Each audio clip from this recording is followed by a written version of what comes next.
Good morning student. आज हम लोग पढ़ेंगे लेसन 15 सुभाषितानी। ठीक है, देखिए ये श्लोक का अर्थ ध्यान से सुनिएगा सभी।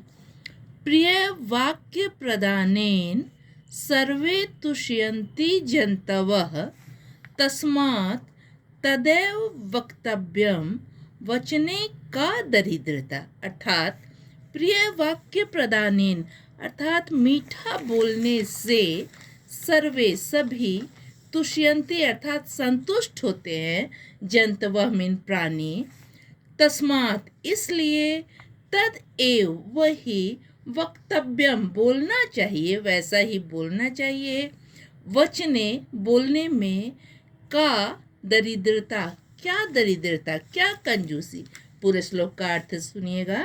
मीठा बोलने से सभी प्राणी संतुष्ट होते हैं, इसलिए वैसा ही बोलना चाहिए अर्थात मीठा ही बोलना चाहिए। बोलने में का दरिद्रता बोलने में क्या कंजूसी। नंबर 2 आइए।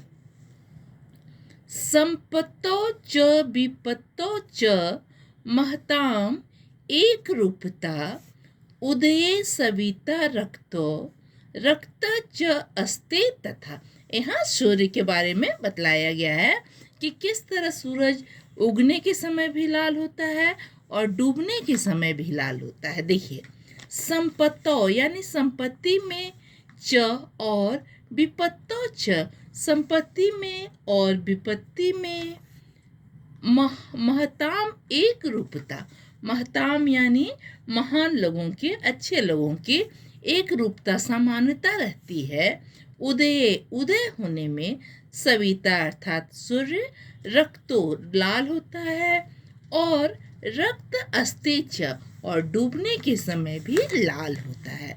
अर्थात महान लोग जो होते हैं, अच्छा समय रहे या बुरा समय रहे, वो हर समय एक तरह ही रहते हैं। देखिए ऐसे लिखेंगे, महान व्यक्तियों का संपत्ति और विपत्ति में समानता रहती है।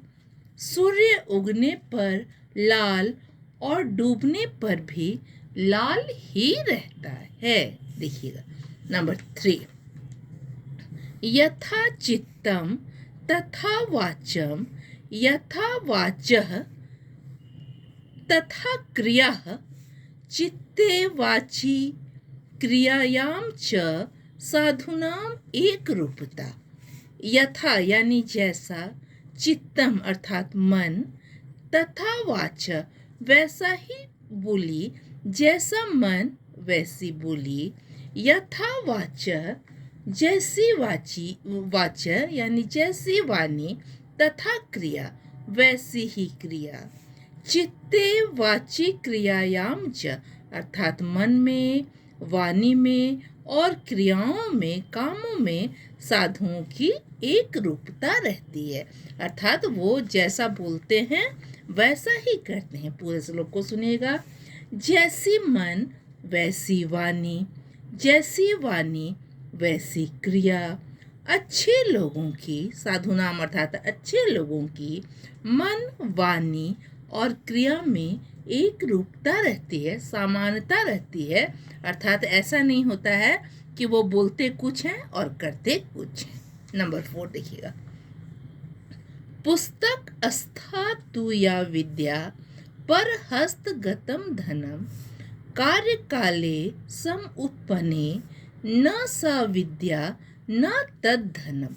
पुस्तक स्था यानी पुस्तक में स्थित, किताब में स्थित, तु या विद्या यानी पुस्तक में स्थित विद्या, पर हस्तगतम पर अर्थात दूसरे के, हस्त हाथ में, गतम गया हुआ, धन पुस्तक में स्थित विद्या और दूसरे के हाथ में गया हुआ धन, कार्य काले समुत्पन्ने अर्थात जरूरत के समय पर जब कार्यकाल उत्पन्न हो, न सा विद्या न तो वह विद्या काम आती है, न तद धनम और ना ही धन।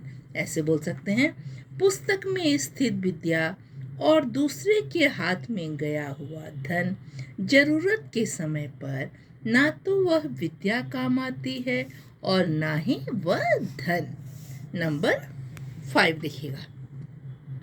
यस्य न अस्ति स्वयं प्रज्ञा शास्त्रम तस्य करोति किम लोचनाभ्यां विहीनस्य दर्पणः किम करिष्यति। एक एक वर्ड को देखिएगा, अच्छे से अर्थ समझ आएगा।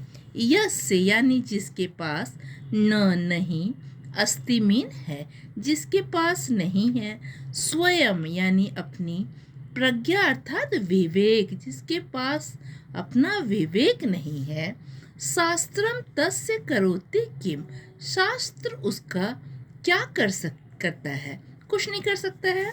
लोचनाभ्याम विहीनस्य, लोचनाभ्याम अर्थात आँखों से, विहीन अर्थात अंधे का, दर्पण आईना, किम करिष्यति क्या करेगा। अगर अंधे के सामने आईना भी रख देते हैं तो उसके लिए तो उसका यूज़ नहीं है। इसी तरह से बोल रहा है कि अगर जिसके पास स्वयं का विवेक नहीं है तो शास्त्र उसका क्या करेगा। बुक में तो बहुत कुछ लिखा होता है लेकिन उसके लिए उसका कोई यूज़ नहीं है। जैसे अंधे के लिए दर्पण का यूज़ नहीं है, ऐसे लिख सकते हैं। जिसके पास अपना विवेक नहीं है, शास्त्र उसका क्या कर सकता है।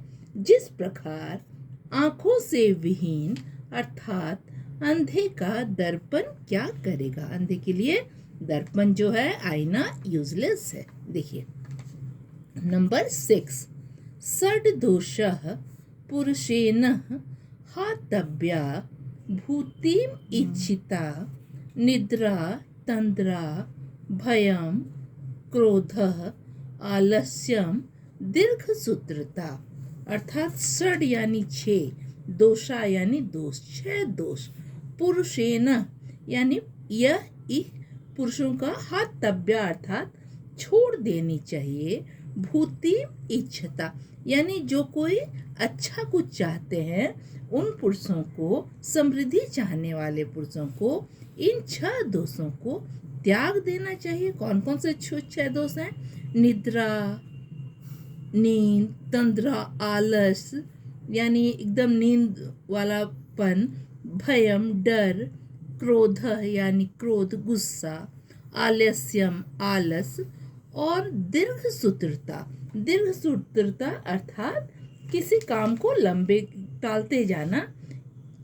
देखिए ऐसे लिख सकते हैं, समृद्धि चाहने वाले पुरुषों को 6 दोषों को त्याग देना चाहिए। निद्रा, उन्निंदापन, डर, क्रोध और आलस और काम को टालने की प्रवृत्ति, इन 6 दोषों को त्याग देना चाहिए। नंबर 7 देखिएगा। क्रोध नाशयते धैर्यम, क्रोध नाशयते श्रुतम, क्रोध नाशयते सर्वम, न अस्ति क्रोध समो रिपु। रिपु का मतलब होता है दुश्मन। एक एक वर्ड देखिएगा। क्रोध यानी गुस्सा, नाशयते धैर्यम, गुस्सा से धैर्य का नाश होता है, या बोल सकते हैं गुस्सा धैर्य का नाश करता है। क्रोध नश्यते श्रुतम, और क्रोध जो है वो विवेक को भी नष्ट करता है। क्रोध नाशयते सर्वम, क्रोध सब कुछ नष्ट करता है।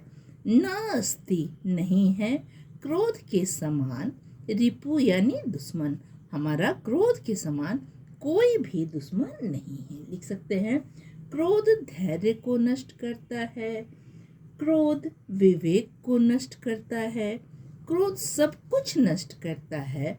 क्रोध के समान कोई शत्रु नहीं है। रिपु का अर्थ होता है शत्रु। क्रोध के समान कोई शत्रु नहीं है। तो ये श्लोक को अच्छे से अगर आप एक एक वर्ड करके देखोगे तो मैं बतलाई हुई हूँ और तुमको उसमें अच्छे से समझ आ जाएगा। तो इसको देख लीजिएगा और ये शब्दार्थ कॉपी में लिख लीजिएगा हर कोई। और आज के लिए इतना ही। धन्यवाद।